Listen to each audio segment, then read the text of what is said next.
माँ, पता है कल मुझे मैरिज एनिवर्सरी पर आपके दामाद ने डायमंड का नेकलेस दिया। बहुत ही खूबसूरत है। मैं आपको अपनी फ़ोटो सेंड करती हूँ।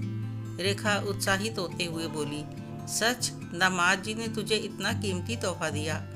भगवान करे तुझे हर एनिवर्सरी पर ऐसे ही महंगे तोहफे मिलते रहे। तू सदा खुश रहे। तुझे अपने पति का प्यार और साथ दोनों मिलता रहे। चल मैं अभी फ़ोन रखती हूँ, रात को आराम से बात करूँगी, कहकर शोभा ने फ़ोन रख दिया। शोभा ने व्हाट्सएप पर अपनी बेटी की फ़ोटो देखकर निशा को आवाज़ लगाई। निशा किचन से दौड़ी दौड़ी आई और बोली, क्या हुआ माँ जी, सब ठीक तो है ना? हाँ हाँ, सब ठीक है। मैंने तुझे तेरी ननद की फ़ोटो दिखाने के लिए बुलाया है। कल दामाद जी ने मैरिज एनिवर्सरी पर उसे हीरों का हार दिया। सच, मेरी बेटी कितनी भाग्यशाली है जो उसे ऐसा पति मिला। भगवान उसे सदा खुश रखे। देख, दामाद जी मेरी बेटी रेखा को हार पहनाते हुए कितने सुंदर लग रहे हैं। शोभा ने फोटो की बलाएं लेते हुए अपनी बहू निशा को दिखाया। निशा को सास की दोगली बातें सुनकर बहुत बुरा लगा और गुस्सा भी आया। बहू और बेटी के लिए अलग मापदंड क्यों? पहले तो उसने सोचा कि वह आज तक जैसे चुप रही अब भी कुछ नहीं बोलेगी। फिर उसने सोचा यही सही मौका है सासू माँ को एहसास कराने का कि वह बहू और बेटी में कितना फ़र्क करती है, क्योंकि वह सबके सामने तो यही जताती है कि वह बहू को भी बेटी के जितना ही प्यार देते हैं। वो एक कहावत है ना कि लोहा जब गर्म हो तभी चोट करनी चाहिए।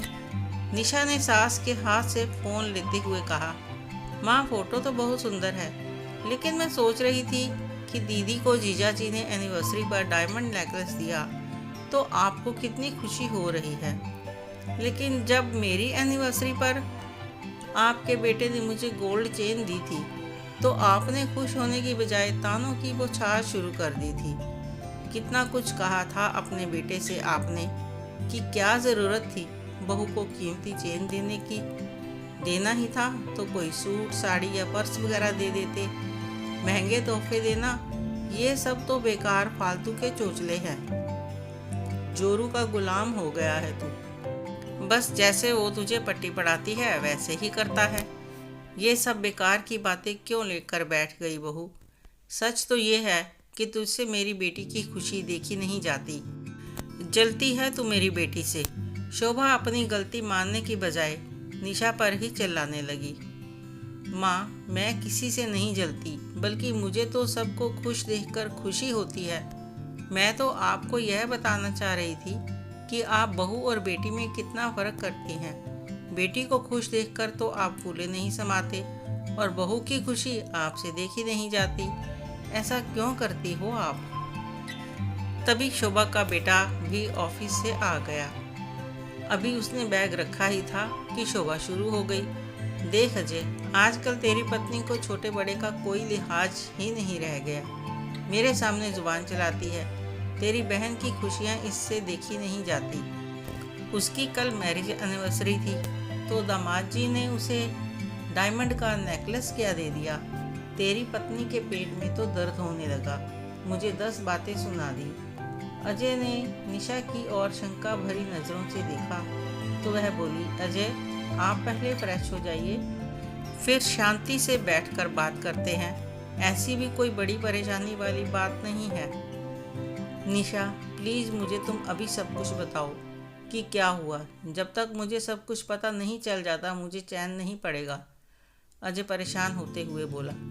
शोभा बोली, अरे ये क्या बताएगी, मैं तुझे बताती हूँ, कहकर उसने सारा किस्सा नमक मिर्च लगाकर अजय को सुना दिया।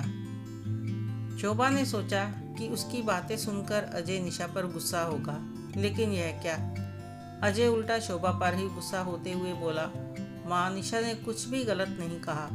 आप बातें ही ऐसी करती हैं कि ना चाहते हुए भी सामने वाले को बोलना पड़ ही जाता है। क्या यह सच नहीं है कि हमारी एनिवर्सरी पर आपने हमें कितना सुनाया था? निशा ने तो मुझसे चेन के लिए कहा ही नहीं था कि उसे सोने की चेन लेनी है। वह तो मैं ही अपनी मर्जी से लाया था। क्योंकि उसके पास भारी भारी सोने के सेट तो थे, पर रोज पहनने के लिए गले की चेन नहीं थी। आपको तो कभी कोई फर्क ही नहीं पड़ा कि बहू का गला खाली रहता है, पर मुझसे ही उसका सोना गला नहीं देखा जाता था, इसलिए मैं सोने की चेन ले आया। आप तो किसी न किसी मौके पर अपने हल्के फुल्के गहने दीदी को देती रहती हैं और निशा के बारे में कभी सोचती ही नहीं। पति होने के नाते मुझे तो अपनी पत्नी की खुशियों का ध्यान रखना पड़ेगा ना। पापा भी तो आपको हर मैरिज एनिवर्सरी पर कोई ना कोई गहना तोहफे में देते थे, और अगर मैंने अपनी पत्नी को कुछ दे दिया तो आपने मुझे जोरू का गुलाम और जाने क्या क्या कह दिया। माँ, अगर आप चाहती हैं कि हम सब आपका सम्मान करें तो आपको भी ये भेदभाव छोड़ना होगा, वरना फिर मैं भी कुछ नहीं कर सकूँगा। बेटे का दो टूक जवाब सुनकर शोभा को अपनी गलती का एहसास हुआ। उसने अपनी बहू से माफ़ी मांगी और निशा भी शोभा को गले लगाकर बोली, माँ जी, मेरा मकसद आपसे माफ़ी मंगवाना नहीं था, ना ही मुझे दीदी से कोई भी जलन है। मैं तो बस आपको यह समझाना चाहती थी कि जैसे आप दीदी की खुशियों में खुश होती हैं, वैसे ही अपने बेटे बहू की खुशी में भी खुश हुआ करें। इससे घर में खुशियों का और शांति का माहौल बना रहेगा और हम सब का आपस में प्यार और सम्मान भी बना रहेगा। सही कहा तूने बहू, आज के बाद मैं ऐसी कोई बात नहीं करूँगी जिससे मेरे बेटे बहू का दिल दुखे। आखिर तुम दोनों ही तो मेरी अपनी हो। शोभा ने अपने बहू बेटे को गले से लगा लिया। आपको यह कहानी कैसी लगी कमेंट करके ज़रूर बताएं। अच्छी लगी हो तो लाइक करें, शेयर करें और सब्सक्राइब करना ना भूलें। धन्यवाद।